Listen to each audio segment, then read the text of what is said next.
The wind howled across the open tarmac of Crest Haven Airfield, carrying the relentless churn of helicopter blades like a storm's heartbeat.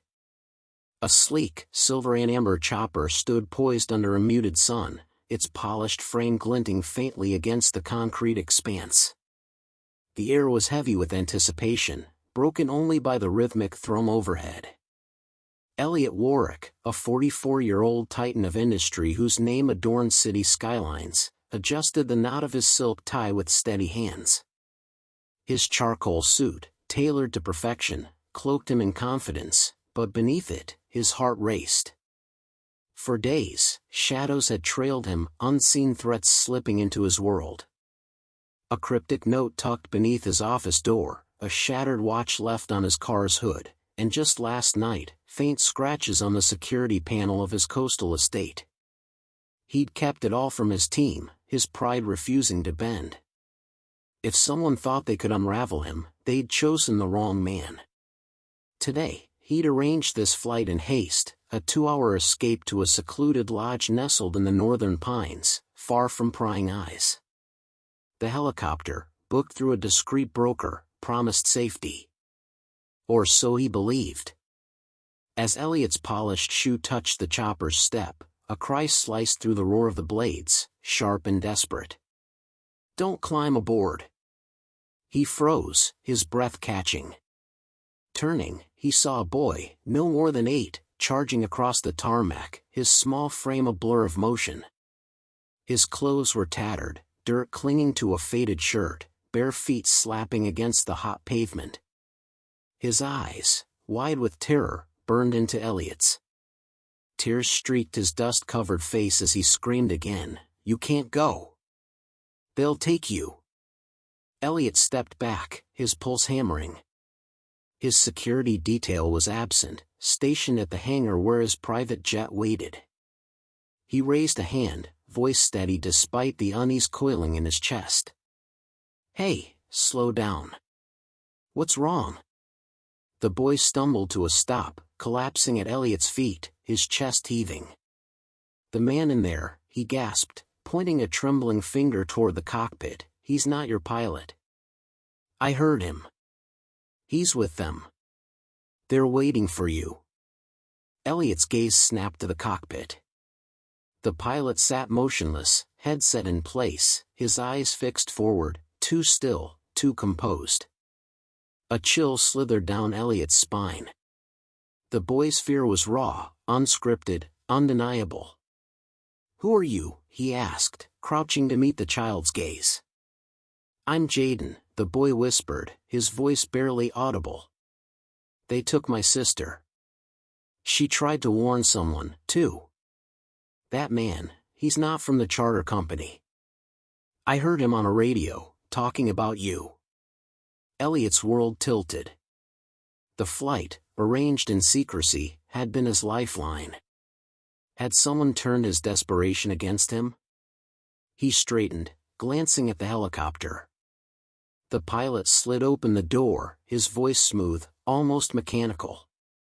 "Everything all right, Mr. Warwick?" Elliot forced a smile, his mind racing. "Just forgot something in the terminal. I'll be quick." He lifted Jaden gently, guiding him toward the small administrative building, his arm a shield over the boy's trembling shoulders. The pilot's gaze followed, unblinking, his hand lingering near the controls. Inside, Elliot slammed the emergency lockdown, sealing the doors with a heavy clank. His hands shook as he grabbed the desk phone, dialing his security chief.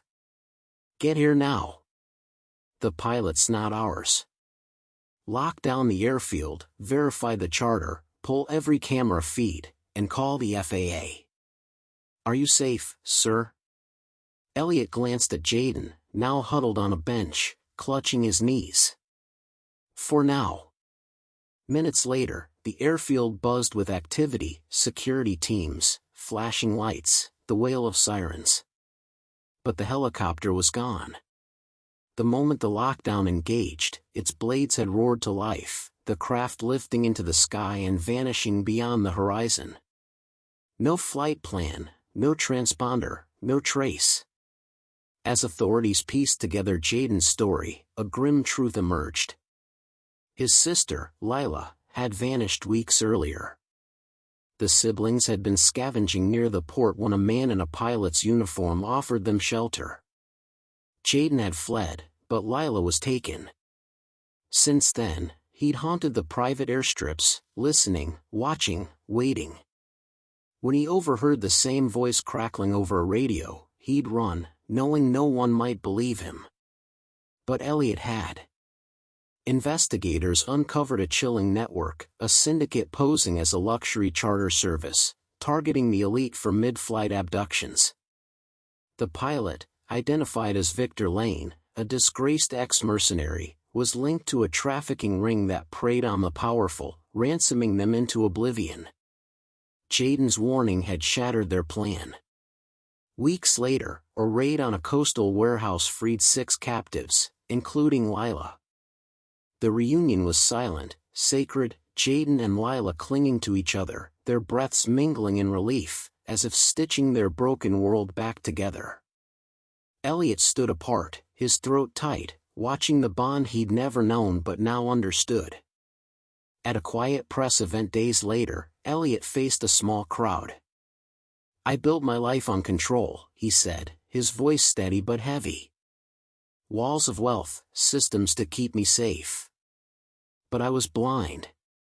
A child saw what I couldn't, a danger I'd invited. Jaden didn't just save me, he reminded me that courage doesn't wear a suit or carry a title. It runs barefoot, speaks truth, and fights for those who can't." He paused, his eyes finding Jaden in the crowd. "I owe him everything." True to his word, Elliot founded the Jaden Sanctuary, a haven for vulnerable children, offering them safety, education, and hope. Jaden and Lila were its first residents, not as wards but as teachers, guiding Elliot to see the world through their resilient hearts. The silver helicopter was later found, gutted in a remote marsh, its parts scattered like a predator's bones. Victor Lane was apprehended at a border crossing, his empire of deceit crumbling. But the image that endured was a boy, small and fearless, racing across a tarmac to save a stranger. Angels, they say, wear halos. This one wore courage, dirt-streaked and unshod, and knew exactly when to cry out.